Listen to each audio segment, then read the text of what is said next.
Liam had never imagined a place like this. The moment he stepped into the grand hall, his breath caught in his throat. The ceiling stretched so high that it seemed to touch the clouds, adorned with sparkling chandeliers that scattered light like 1,000 stars.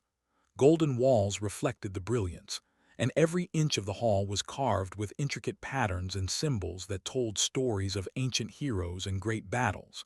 He felt like a tiny speck of dust in a world that had been built for gods. The crowd around him was overwhelming. People moved with confidence, their laughter and conversation flowing effortlessly. Nobles wore gowns and suits so finely stitched it seemed impossible, and their movements were graceful, almost rehearsed. Every face seemed familiar with the hall, like they had been born knowing exactly where to stand and how to bow. Liam, on the other hand, had no idea where he belonged.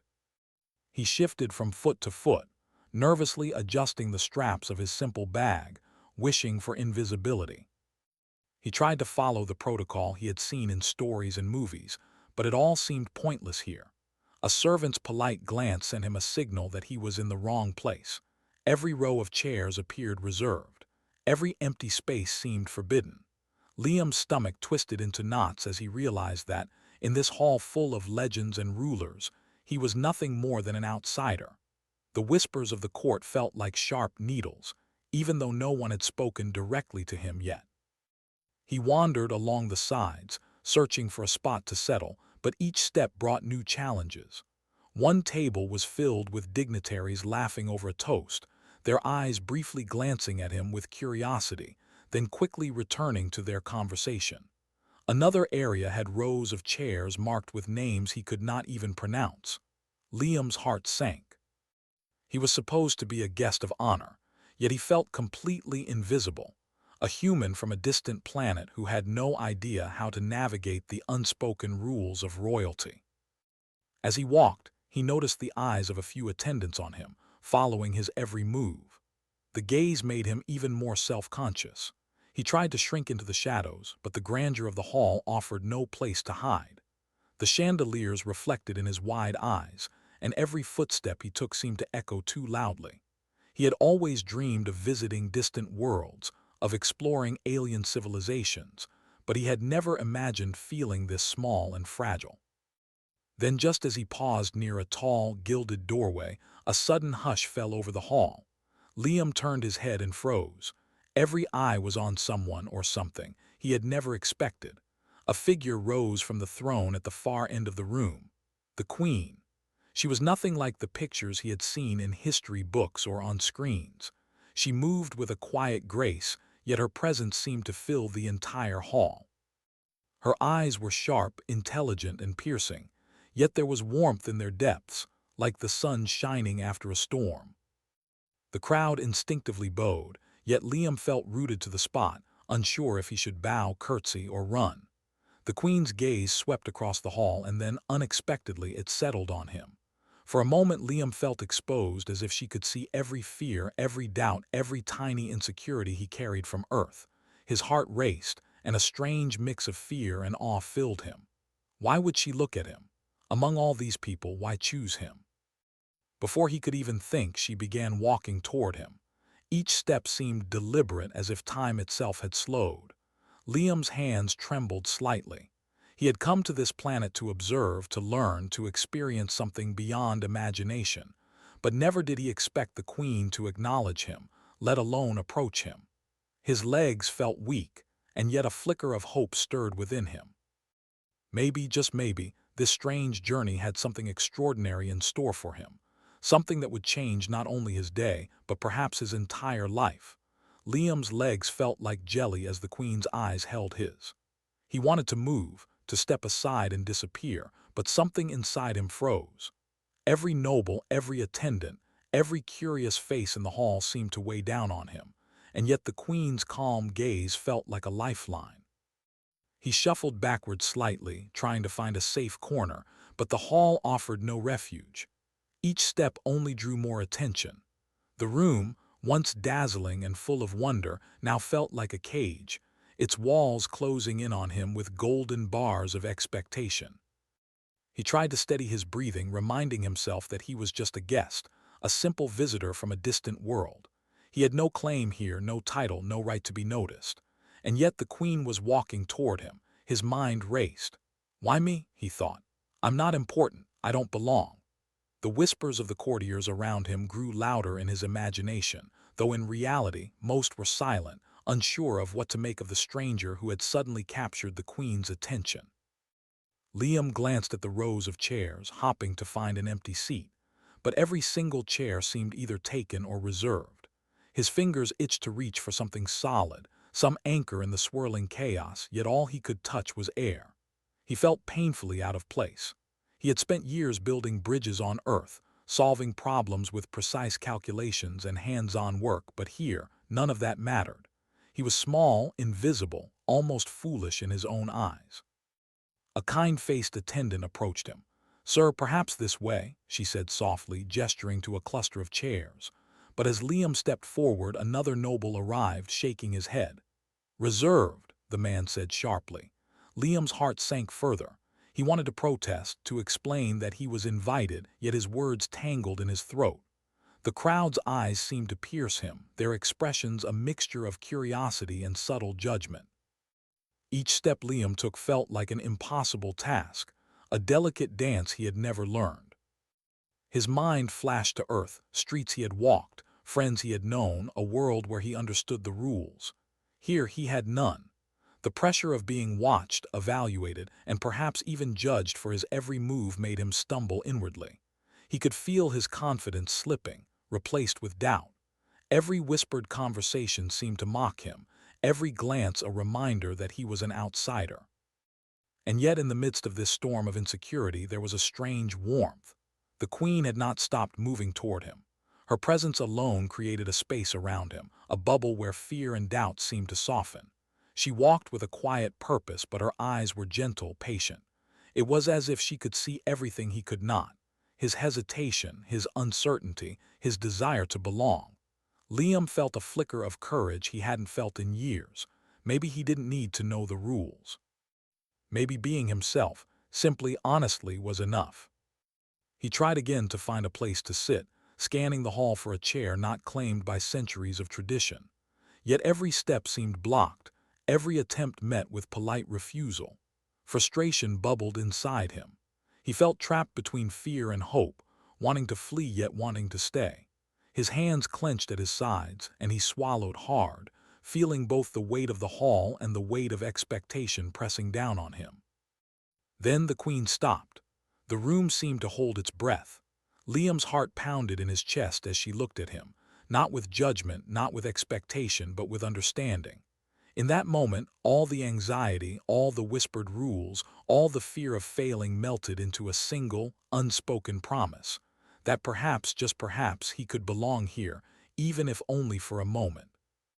And though he did not yet know how, Liam felt a spark of courage ignite, a small, trembling flame that told him he might survive this night and something extraordinary might happen. The hall seemed to pause. Conversations died down to whispers, footsteps softened, and even the flickering light from the chandeliers felt slower. Liam's heart hammered in his chest as the queen, regal and calm, stopped a few steps in front of him. She looked at him, not with the distant curiosity he expected, not with the polite formality he had feared, but with a warmth that made his chest tighten. "You don't have a seat, do you?" she asked, her voice soft but carrying a quiet strength that seemed to touch every corner of the room. Liam's throat went dry. He shook his head, words failing him. How could he explain his panic, his feeling of being invisible in a room so full of power and history? Before he could stammer, the queen smiled, a slow, genuine smile that seemed to make the chandeliers sparkle brighter. Then without hesitation she extended her hand. "Sit right here," she said, patting the space beside her on the throne. Liam froze. Every eye in the hall was on him now. Gasps rippled through the nobles, whispers of surprise floated like tiny sparks in the air. Sitting on the queen's throne or even near her was unthinkable. It was a space reserved for legends, for heroes, for the most honored of guests. And yet she was inviting him. Him, a simple visitor from a faraway planet, to sit beside her as if he belonged. Liam's legs trembled as he approached. The The world felt unreal, a blur of gold, crystal, and whispered disbelief. He lowered himself carefully, afraid that a single wrong move could shatter the moment. The queen's hand remained steady on the throne beside her, a quiet anchor in a sea of chaos. Liam could feel the energy in the room shift. The courtiers, who had been judging him in silence, now watched with a mixture of curiosity and awe. Once he was seated, the queen leaned slightly toward him. "Most guests are too afraid to speak to me," she said softly. "Not you." "Why?" Liam opened his mouth, but nothing came out. He had never been in a room like this before, never felt so small and yet at the same time so noticed. Finally, he whispered, I don't know. I guess I wanted to belong somewhere, even for just a moment." The queen nodded, her eyes never leaving his. "Belonging," she said, "is not about status or titles or where you sit. It is about being seen for who you are." Liam swallowed hard, feeling a lump in his throat. Her words were simple, yet they carried a weight heavier than gold. He had spent years building bridges on Earth, connecting people, creating pathways that lasted decades, but never had he felt truly connected, truly seen. Until this moment. The crowd around them began to murmur again, but Liam hardly noticed. The grandeur of the hall, the whispers of nobles, the intimidating presence of centuries of tradition, all faded into the background. He was sitting beside the queen, and in her gaze he found an unexpected truth. Courage was not about fitting in or knowing the rules. Courage was allowing yourself to be present, even when you feared you didn't belong. For the first time, Liam felt his tension loosen. The knot in his stomach began to unravel. His shoulders, which had been tight with anxiety, dropped slightly. He dared to lift his eyes and meet hers fully. In that instant, he realized something extraordinary. This simple gesture, being invited to sit, being acknowledged, was more powerful than any throne, any ceremony, any history. It was an act of trust, of recognition, and it made him feel like he mattered. The queen leaned back, her posture relaxed but her gaze steady. "Now tell me about yourself," she said, as if no one else existed in the hall. Liam took a deep breath, feeling a warmth he had never known. He began speaking quietly at first about his home, his work, his dreams. And as the words flowed, he realized that he was no longer a stranger, no longer invisible. For the first time in his life, he belonged, not because of who he was supposed to be, but because of who he truly was. Once Liam settled beside the queen, the hall seemed to fade into the background. The golden chandeliers, the murmuring nobles, the whispers of courtiers, all became distant, like a dream he was only half awake to. The queen's presence was grounding, gentle yet powerful, and for the first time that evening, Liam felt calm. He could breathe. "You've traveled a long way to be here," the queen said softly, her voice warm. "Tell me about your home." Liam's mind raced. How could he explain Earth in words that would make sense to someone who had never walked its streets or seen its skis? Yet her eyes encouraged him, urging him to share the world he loved. He began speaking about simple things: the smell of rain after a dry day, the quiet streets he walked when the city slept, the friends who laughed with him even on difficult days.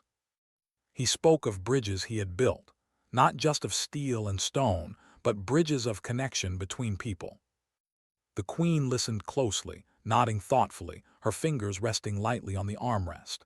"It is curious," she said, "how the smallest things like rain or laughter can shape the strongest hearts." Her gaze never left him. Liam realized she wasn't just listening. She was absorbing every word, every emotion, every hesitation. He felt as though she was peering into his very being, seeing the person he was beneath all the fear and uncertainty. Encouraged by her attention, he began telling her about his struggles, about moments when he felt invisible, unimportant, or inadequate. He spoke of nights filled with doubt, of times he questioned his choices, of dreams that seemed impossible.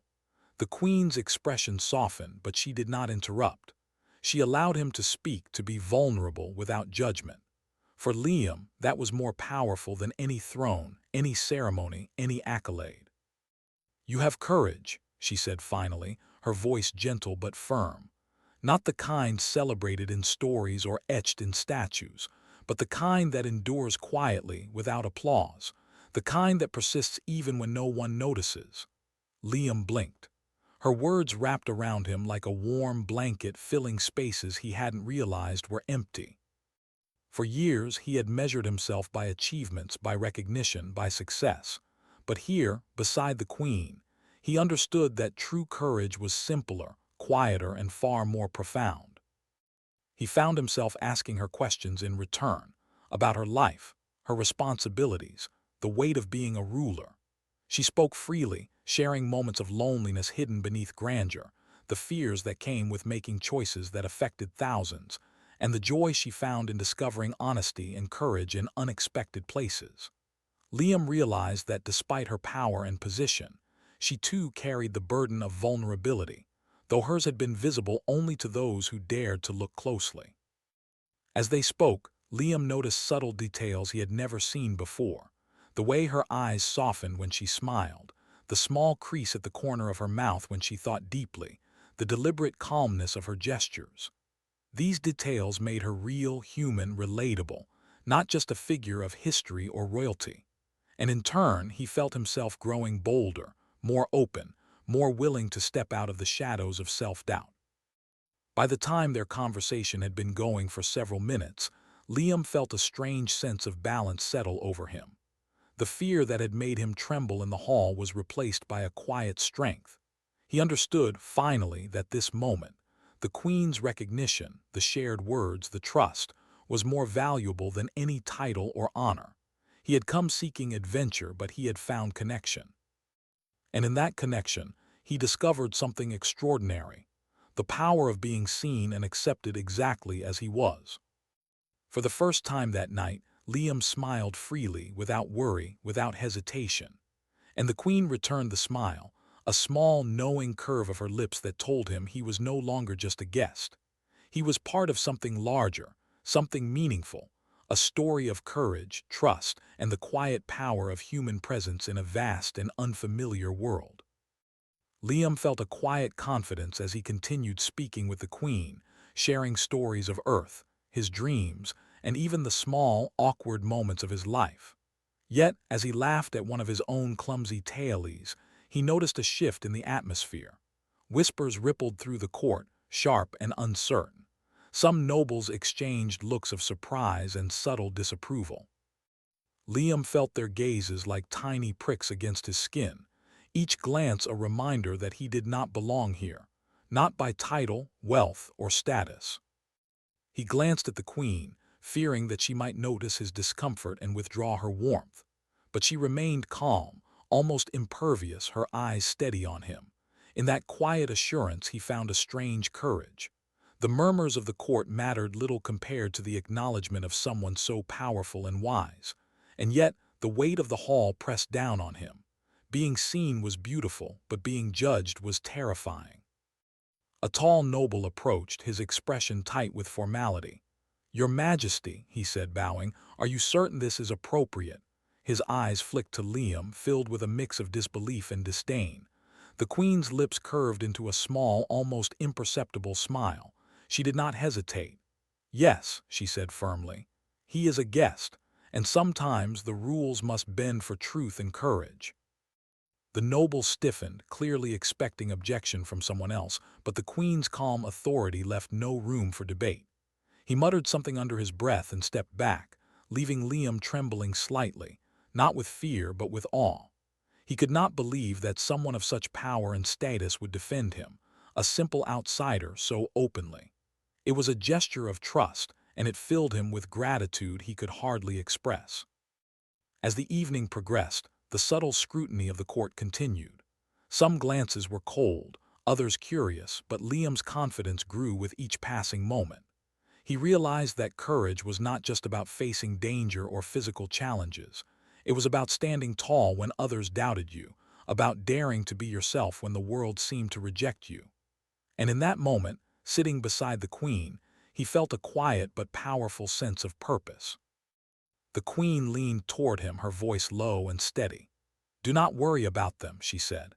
"History remembers those who dare to be genuine, not those who cling to rules. You have a choice: shrink into their judgment or rise above it. What will you choose?" Liam's heart pounded. He knew the answer instantly. Rising above meant embracing the moment, embracing who he truly was, even if the world around him seemed unwelcoming. He straightened in his seat, lifting his chin slightly, and looked around at the court with renewed presence. The whispers continued, but they no longer held power over him. He had the queen's trust, and that was more important than the approval of 100 nobles. A feeling of clarity settled over him. Courage was contagious, and being brave in small ways could change not just himself, but the perception of those around him. For the first time that evening, Liam felt fully alive in this alien palace. He understood that being noticed by the queen was not about privilege. It was about recognition, about seeing and being seen, about acknowledging the value in small acts of honesty, kindness, and courage.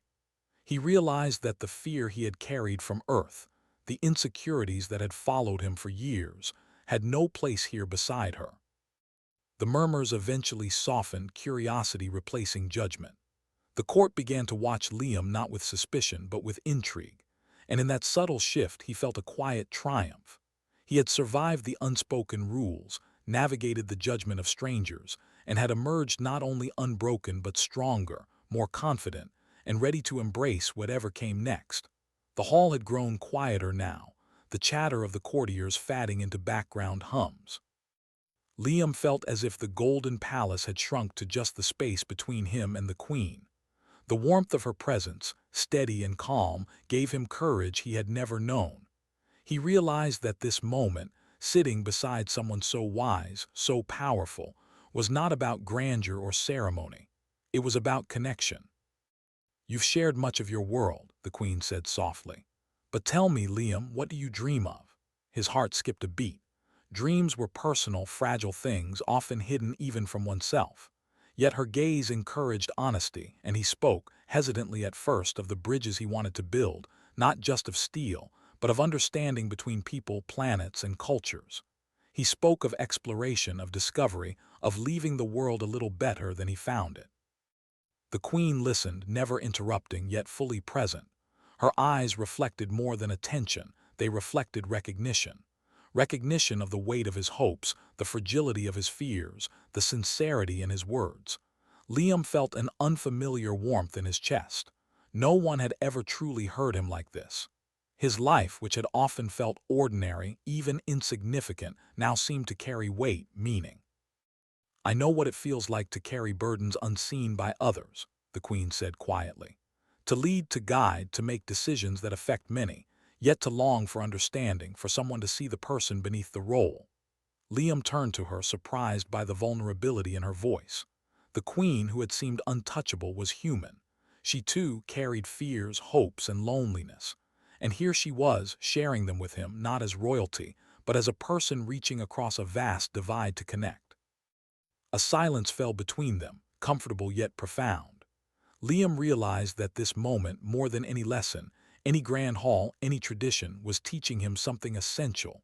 The most powerful bonds are not forged through titles or ceremonies, but through honesty, courage, and empathy. He felt a stirring inside him, a combination of awe, gratitude, and a sudden clarity about his place in the universe. "You have courage beyond what you know," the queen continued. "Not the kind sung in stories, but quiet courage, the courage to be yourself when you feel small, the courage to step forward when the world doubts you.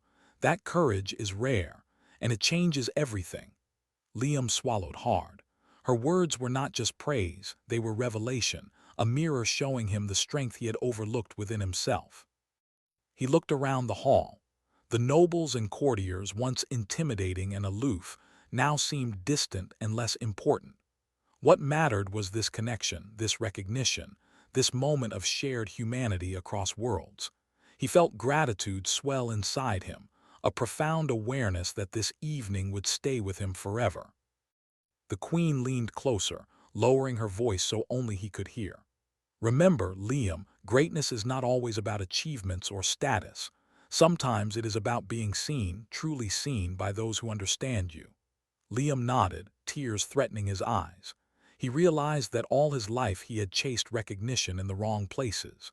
Here, beside the queen, he had found something far more powerful: understanding, acceptance, and trust. For the first time in his life, he felt whole. The insecurities, the fears, the constant worry of not belonging, they melted away in her presence. And he understood that this night, this conversation, this connection, was more than a fleeting encounter. It was a turning point, a revelation that would shape him forever. Liam had come to witness a world unlike any other, and in doing so, he had discovered something far more extraordinary: the power of being seen, the courage to be oneself, and the unexpected gift of connection. The evening had deepened into night, and the hall, once buzzing with life, had grown quieter. Soft lanterns reflected off the polished floors, casting long, golden shadows that stretched like gentle reminders of the day's events. Liam sat beside the Queen, feeling the weight of the moment settle over him. It was strange. He had come as a visitor, a stranger in an unfamiliar world. But now he felt a profound sense of belonging, fragile yet undeniable.